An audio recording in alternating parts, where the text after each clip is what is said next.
Midnight show में आपका स्वागत है। आज की सत्य घटना का शीर्षक है रात के 2:30 बजे। ये घटना हमारी झांसी के दर्शिका ने भेजी है। ये घटना उनके साथ कुछ वर्ष पहले घटित हुई थी।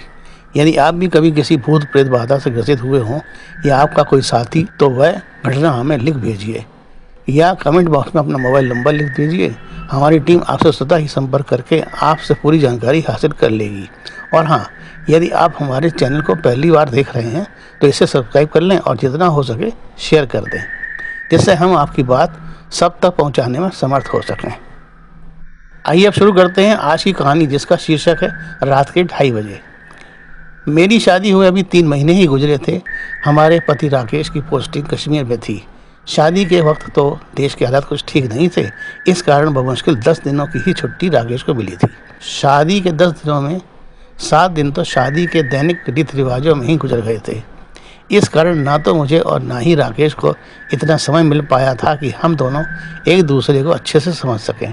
लेकिन क्या किया जाए, फौजियों की ज़िंदगी तो घर के लिए कम और देश के लिए ज़्यादा समर्पित होती है। शादी के 4 महीने बाद राकेश को पूरे 20 दिनों की छुट्टी मिली थी। राकेश छुट्टी मिलने से बहुत खुश थे। खुश तो मैं भी कोई कम नहीं थी, क्योंकि शादी के मायने क्या होते हैं अभी तक हम दोनों समझ ही नहीं पाए थे। अब पहली बार हम दोनों को एक साथ घूमने फिरने, साथ रहने और आपसी विचार विमर्श का आदान प्रदान करने का मौका मिला था। यह बात ठीक है कि अब हम दोनों को ही ताउम्र एक साथ गुजारनी थी, लेकिन जो आनंद शादी के शुरुआती दिनों का होता है वह मज़ा कुछ और ही मायने रखता है। रात भर का लंबा सफ़र तय करने के कारण राकेश आज दिन भर सोते ही रहे।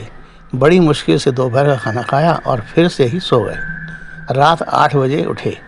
कुछ इधर उधर की बातों के पश्चात हम दोनों एक साथ रात का खाना खाया और फिर घर का कामकाज निपटाकर हम दोनों ही अपने बेड पर आ गए थे। राकेश का सानिध्य पाकर आज मेरी खुशी का ठिकाना न था। राकेश भी आज की रात जैसे मुझसे दूर नहीं होना चाहते थे। अभी हम दोनों को बिस्तर पाए हुए कुछ ही मिनट हुए थे कि मुझे कमरे की खिड़की के पास एक छाया सी दिखाई दी।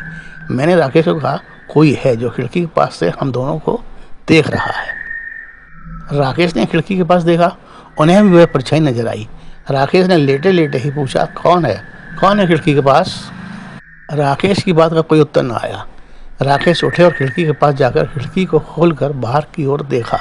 दूर दूर तक कहीं कोई नजर नहीं आ रहा था। ठंड के मौसम में खिड़की के बाहर सन्नाटे के अलावा कोई नजर नहीं आ रहा था। राकेश ने खिड़की बंद की और खिड़की का पर्दा खींचकर पुनः बिस्तर पर आ गए और मुझे अपने से चिपका कर बोले, कोई नहीं है रीना, तुम्हारा भ्रम होगा। राकेश की बात सुनकर मैंने हंसते हुए कहा, हाँ मेरा भ्रम हो सकता है, लेकिन आपको भी तो वो छाया दिखाई दे रही थी।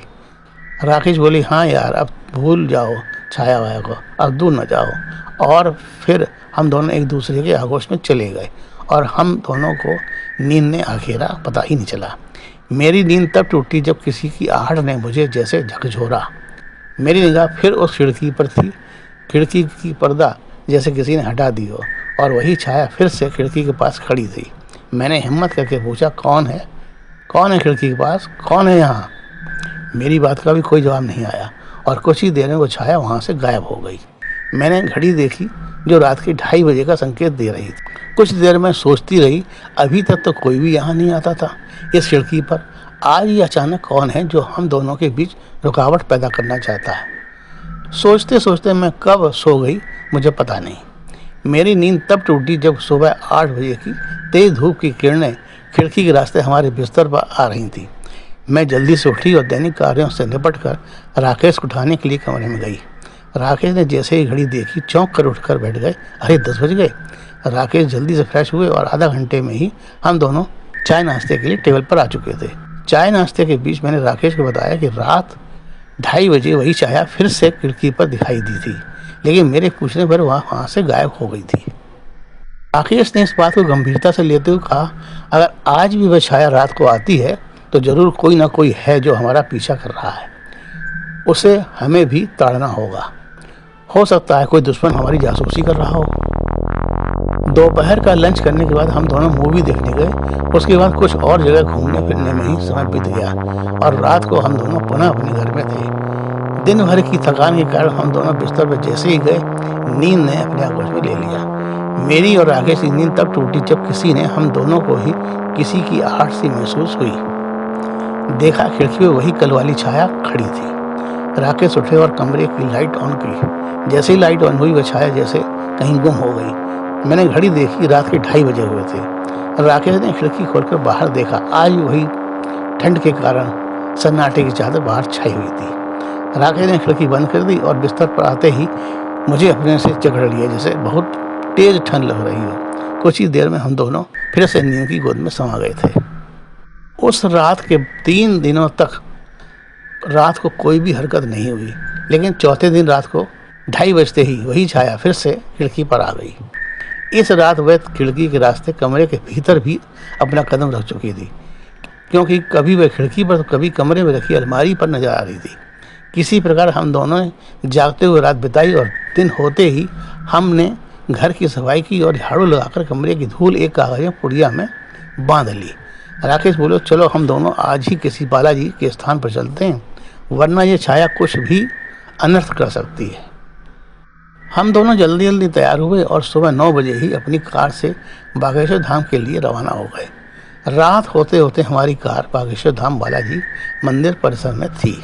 हम दोनों ने कार को मिठाई की दुकान के पास पार्क कर दिया और स्नान करके हम दोनों बालाजी के दर्शनार्थ रात में ही मंदिर के रास्ते निकल लिए।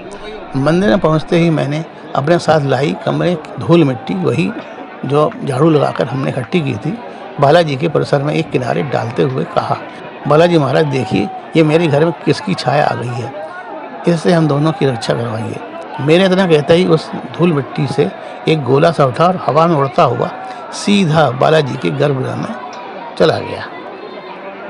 जब हम दोनों बालाजी के सामने खड़े थे, उसी समय मैंने देखा कि वही गोला बालाजी के सामने जैसे फट गया और उसमें से एकदम काला धुआं निकला, जैसे किसी ने कोई बम फोड़ा हो। इस नज़ारे को हम दोनों यानी हमने और राकेश ने स्वयं देखा। राकेश हाथ जोड़कर बालाजी की ओर मुखातिब होकर बोले, जय हो बालाजी महाराज, आपकी कृपा ऐसे ही हमारे परिवार पर बनी रहे, आपका आशीर्वाद सदा हम दोनों को मिलता रहे। मैं हर वर्ष आपके दर्शन करने योग्य बना रहूं, ऐसी व्यवस्था करा दीजिए। जय हो प्रभु, आपकी जय हो। सर, उसके बाद जब हम लोग वापस अपने घर आए, तब से आज तक हमारे 2 बेटे हो चुके हैं। कभी वो छाया हमारे घर के आसपास भी नजर नहीं आई। हम लोग तब से हर वर्ष, महीने में तो नहीं, वर्ष में कम से कम एक बार बालाजी के चरणों में अपना शीश नवाने जरूर जाते हैं। दोस्तों, इसी के साथ अपने दोस्त अरुण प्रकाश शास्त्री को आज्ञा दीजिए। अगले मंगलवार पुनः मिलेंगे एक नई सत्य घटना के साथ। तब तक के लिए नमस्कार।